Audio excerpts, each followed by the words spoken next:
How much money do families lose every day without even realizing it? How much health slips away unnoticed while we think we're just tired? How many relationships fall apart not because people don't love each other, but because they repeat the same mistake over and over? Stop, breathe, think. These aren't random questions. This is a direct challenge. And if you're watching these words right now, know this. It's no coincidence. You need to hear what I'm about to say. There are 7 mistakes. 7 simple actions or habits that seem like small things, but they are the very things that permanently close the door to good fortune. No one takes them seriously until their life starts to fall apart. And by then, it's too late to be surprised. Today, I'm going to tell you about these mistakes. And in this very segment, you'll learn the first sign that tells you luck is leaving your family. But first, imagine a simple scene.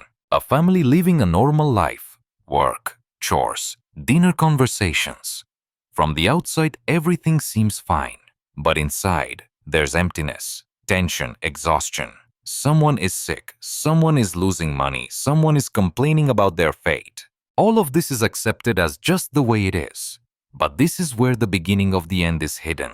Look honestly at your own family. Do you see luck as if it's draining away? Money doesn't stick around. Illnesses keep coming back. Arguments start out of nowhere. This isn't a coincidence. It's the result of mistakes that no one has corrected. The first one is the word later. Yes, that's it. It seems harmless, but every delay kills a chance. How many times have you said, I'll take care of my health later, I'll talk to my family later, I'll start my business later? And what happened? That later never came. The chance was lost, the time was gone, the energy was spent. This is the first sign that you can use to understand. Luck is beginning to leave the family. In the home, everything important starts to be postponed. Books lie unread. Conversations are left unfinished. Tasks are incomplete. It seems like a small thing, but years later, it becomes a wall you can't break through. Stop. Breathe. This is important. You can probably remember dozens of such situations. You wanted to call someone but put it off. You were going to apologize but told yourself, I'll do it tomorrow. You wanted to repay a debt but decided to wait for the right moment. And each time, luck walked away. It doesn't wait. It chooses those who act. The stakes here are huge. Because of one habit, a family loses money. It comes in and immediately drains away. It loses health. Illness takes hold precisely when things are put off until later. It loses relationships. People drift apart because words of love and support were never spoken. Tell me in the comments if this resonates with you. How many times has the word later stolen a chance from you? This is only the first sign, but it already shows how subtly and cruelly this mistake works. It looks like a safe pause, but in reality, it becomes a door through which luck leaves. If you watch until the end, you'll learn all 7 mistakes. But for now, it's important to understand one thing. The word later is not a small thing. It's the first blow to your destiny. In a minute, why this repeats over and over and why it feels impossible to stop the process. Why is this mistake, the habit of saying later, so common in every other family? Why do even those who swore to live differently end up repeating the same pattern? Stop. Think about this seriously. We often explain everything away with circumstances. I didn't have time. I didn't have enough money. I was too tired. But the truth is deeper. Postponing isn't just a habit. It's an inherited pattern, an inherited mechanism. Imagine a child growing up in a home where adults constantly put off important things. The father says, "We'll buy it later." The mother replies, "We'll talk later." The grandfather adds, "It's not the right time now. Let's wait." For the child, this becomes normal. They learn to live is to wait. Over time, this waiting becomes the foundation of their entire life. A person can dream, make plans, even feel inspired, but inside there's an invisible wall. Every time they're about to take action, a familiar voice appears. "You'll do it later." And so, years pass, and the vessel of their destiny remains empty. The energetic nature of the mistake. In the tradition of Tibetan wisdom, it's said that the energy of action is the door through which luck enters. If the door is closed, all good things remain outside. When a family lives in later mode, this door almost never opens. Opportunities stop entering the home. Everything good passes by. You've probably noticed how this shows up in everyday life. Someone plans a renovation for years, but it remains unfinished. Someone saves up for a trip but constantly spends the money on small things. Someone promises a loved one they'll talk when the time is right, but the conversation never happens. Stop, breathe, look at the facts. In such families, the same stories repeat: unfinished business, unspoken words, unlived dreams. And behind it all is a constant feeling of exhaustion, as if a person is always running but never reaching the finish line. A real-life example. A young woman dreamed of starting her own business. She had the knowledge, ideas, and support from friends, but every time she needed to take a step, she'd put it off. First, I'll study the market a little more. I'll save up money. I'll wait for a better moment. 5 years passed. In that time, her ideas became outdated. Others took over the market, and she herself lost her confidence. One day she said, "If I had started back then, everything would be different today." But luck had already gone. Or a man who wanted to mend his relationship with his brother. He intended to talk to him, to apologize, but each time he found a reason to put it off. Later. Not now. It's not the right time. And one day, his brother passed away. The words were never spoken. The pain from it haunted him until the end. Mini hook. It's not your fault. What if I told you it's not your fault? Yes, that's right, because this mistake didn't start with you. It comes from deep in your family line. Your ancestors lived in different conditions, hard times, fear, limitations. They postponed not because they were weak. Sometimes postponing was their way of surviving. But over time, this mechanism became ingrained and turned into a habit that no longer protects but destroys. You inherited this pattern, just as you inherited facial features or hair color.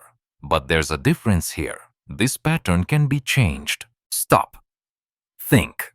If a mistake repeats in every generation, it means it can be stopped. But for that, you need to see it clearly. Now I'll tell you a parable that will make it impossible for you to not see. Stop. Focus. Now here's a story that Tibetan teachers have passed down for centuries. It's simple, but after you hear it, it's impossible to look at life the same way. In a mountain village lived a master named Lobsang. He was old and rarely left his hut, but everyone knew. People went to him not for words, but for insight. One day, a young student came to him with a complaint. "Master, why does luck leave me? I work, I study, I try, but everything feels empty. Every time I think, tomorrow will be better. But tomorrow comes, and nothing changes." The master listened in silence. Then he took a clay vessel and placed it on the ground.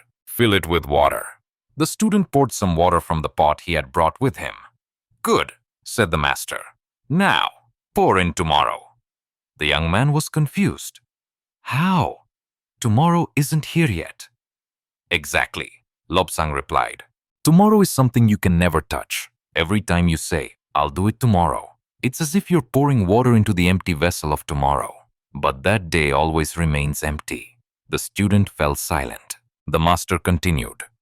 "Luck comes to those who pour water today, who act in this moment. But those who live by the promise of the future are left with empty vessels." Stop. Breathe. Think about that. This parable about a simple vessel teaches that luck loves action. Not preparation, not promises, not endless plans, but a step, even a small one. When a person acts, they open the flow. When they put things off, they close it. This is why families where the later habit reigns live in emptiness. Their vessels remain empty, even though a river of opportunities flows nearby. Another example from the parable. It's said that the same student later returned to the master. He said, "Master, but I'm afraid of making a mistake. What if I take a step and it's the wrong one?" Lobsang smiled. "A wrong step is still better than emptiness. Even if you make a mistake, you'll pour at least a drop into your vessel." A mistake teaches. Postponing gives you nothing. The meaning is clear. Later is an illusion. It's a trap that drives luck away. The one who acts, even if they have doubts, even if they aren't ready, opens the path. Stop. Breathe again. Now, look at your life. How many empty vessels are standing in front of you? What tasks, words, or dreams are you putting off? What from that list will never come back because time has passed? If you were in the student's place, what would you do? Would you pour the water today, or would you leave the vessel empty? Write in the comments. Would you choose action or tell yourself tomorrow again?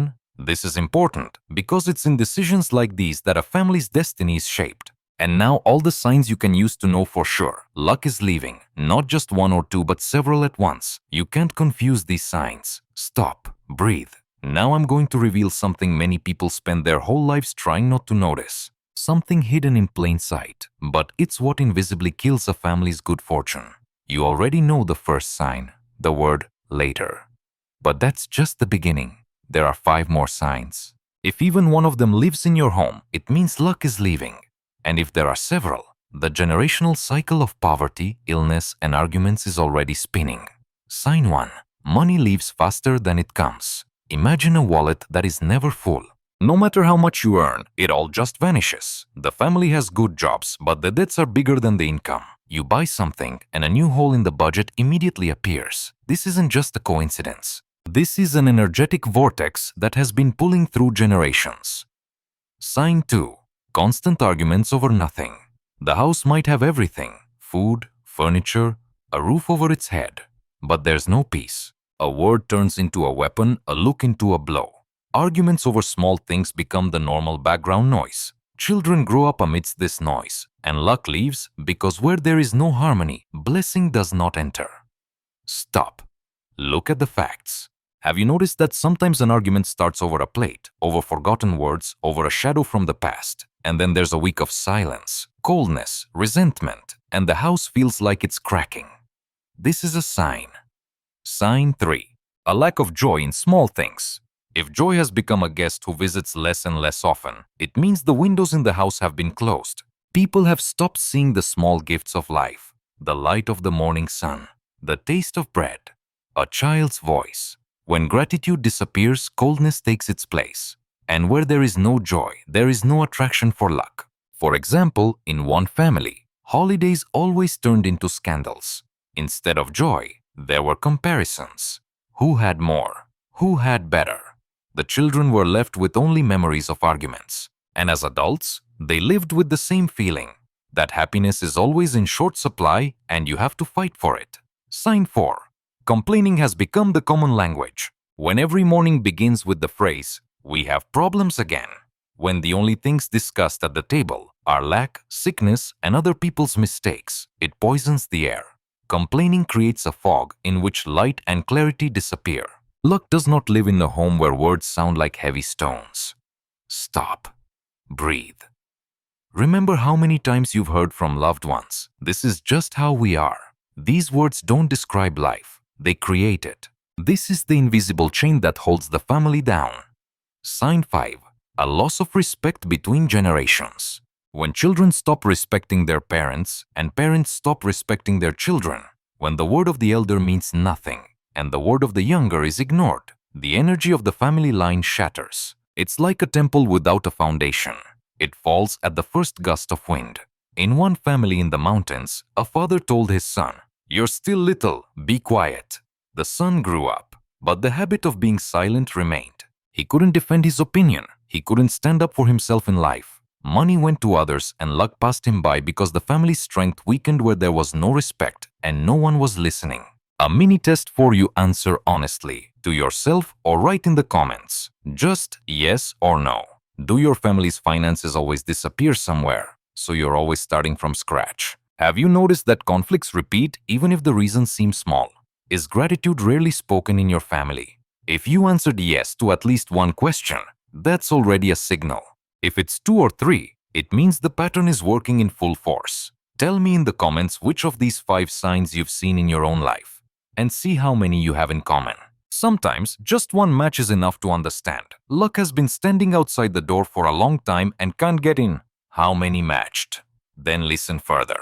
Why this works, and why we ourselves become the keepers of our own chains. Stop. Pause and look at the truth. You've learned the signs, you've seen them in your own family or with friends, but the most important thing is to understand why they repeat over and over, as if written by an invisible hand. It's not your fault. The first thing you need to accept, it's not your fault. Yes, that's right. Many people carry guilt their whole lives. I did something wrong. I attracted this. It's my mistake. But the truth is different. You've simply inherited a pattern. Your ancestors lived the best they could. They said later because they were afraid. They argued because they didn't know any other way. They complained because they believed it was easier to survive that way. Their mistakes were their way of enduring harsh conditions. But over time, that experience turned into a chain, and now it hangs on you. But now you are responsible. This is the main shift. You're not to blame, but you are responsible. Responsibility is power. You didn't choose this pattern, but you are the one who can stop it. And this is the main deception of the universe. We think we can't change anything because it's always been this way. But the truth is, right now at this very moment, you are the one who can break the chain and rewrite your destiny. How beliefs lock in a pattern. Stop. Breathe. Look at the facts. When a family repeats the same thing for many years, it becomes a belief. We always have debts. We always have sickness. We never have any luck. These words are spoken over and over again, and the belief turns into a program. Belief is a key that either opens a door or locks it. Imagine, in a home, people often say we never have money. A child hears this from childhood.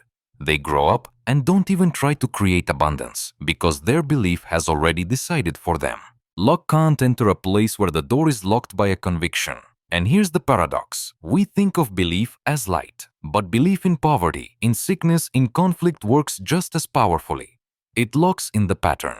You believe, and it becomes your reality. Stop. Think. What if your life right now is not the result of your actions, but the result of a belief you didn't even choose? What if every "this is just how we are" isn't a description but a sentence that you keep repeating? Imagine a cage with no doors, but the person inside is convinced there's no way out. They don't even try to leave, even though the bars are an illusion. That's how belief works. The pattern isn't held by walls, but by the conviction that the wall can't be passed through. Now you understand. You're not to blame, but you are responsible. And that means you can step out of the pattern. And it doesn't require a miracle. It requires practice. In a minute, I'll give you 3 steps that open a new path. And a ritual that changes the very fabric of your destiny. You already know the pattern exists. You've seen the signs. You understand their nature. But knowledge alone doesn't change fate. Practice does. And now I'll give you 3 steps that anyone can take. They're simple, but simplicity is what opens the flow. Step 1. The time of power. In the Tibetan tradition, the time between 9 p.m. and 11 p.m. was considered special. This isn't a coincidence. During this hour, the energy of the family line is especially receptive. So start the practice during this time. Don't put it off until the morning. Don't tell yourself tomorrow. Do it today. Step 2. 3 phrases of gratitude. Every evening during this chosen time, say 3 simple phrases. I am grateful for what I already have. I am grateful for what is coming to me. I am grateful for what is cleansing my family line. These words aren't magic. They are a way of directing energy. When gratitude is spoken, the pattern loses its power. Complaining leaves and light takes its place. Stop. Look at the facts. You can't complain and be grateful at the same time. They are 2 different states. Gratitude changes the family's field. Step 3. The 24-hour ban.